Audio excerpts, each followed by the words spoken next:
E hoje é o Dia Internacional da Democracia. Nós vamos ouvir agora o professor Eduardo Guerini, mestrado em Gestão de Políticas Públicas e mestre em Sociologia Política. Professor, realmente nós temos o que comemorar nesse Dia da Democracia? Boa tarde. Boa tarde, Elias. Realmente, aos ouvintes, fica aquele desalento e desencanto, né? Não há nada para comemorar na democracia representativa, porque o nosso exemplo é o exemplo brasileiro, uma democracia que foi subtraída por rumorosas transações nada republicanas, nada transparentes e que não tem alternância e renovação no poder.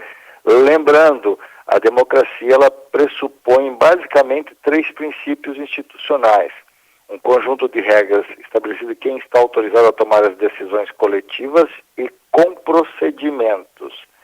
Um segundo aspecto que deve ser analisado é o maior número de pessoas que participa diretamente ou indiretamente da tomada de decisão. E um terceiro princípio institucional, que é as escolhas, como elas são feitas, elas são livres, com liberdade de consciência, com liberdade de opinião, liberdade de expressão. O que nós vemos hoje no Brasil é que um grupo tomou de assalto o Estado, aparelhou o Estado, diminui a quantidade de pessoas que tomam as decisões, que são cada vez menos transparentes, e as escolhas elas são submetidas ao crivo do interesse econômico. Então o interesse público se submeteu ao interesse privado. O Dia da Democracia no Brasil, na verdade, deveria ser um dia de reflexão. Agora, professor, e como é que a gente poderia buscar essa democracia no sentido exato da palavra?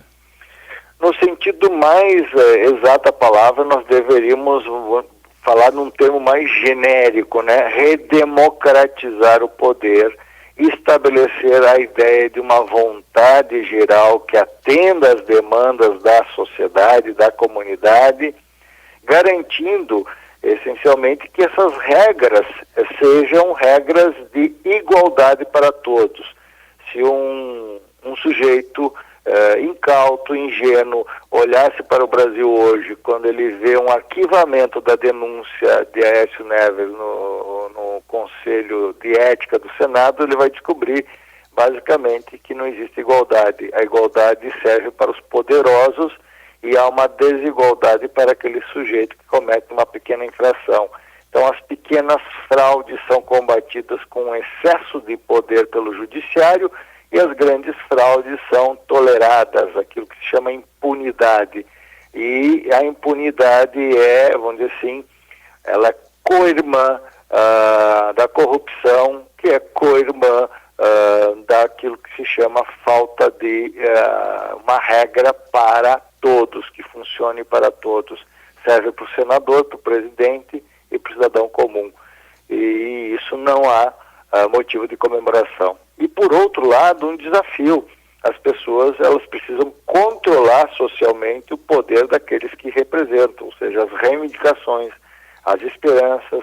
Todo esse cenário deve ser construído essencialmente por liberdade de expressão, que também está sendo tolhida. Eu lembro aqui, como professor, que tem projetos que impedem a liberdade de cátedra, como a tal da escola, o projeto Escola Sem Partido, que protofascistas, que sujeitos autoritários estão querendo impor mordaça aos professores, aqueles professores que falam em liberdade, igualdade, direitos, cidadania, etc. Nós ouvimos aqui no programa, falando sobre democracia, o professor Eduardo Guerini. Professor, obrigado pelas considerações, uma boa tarde. Boa tarde.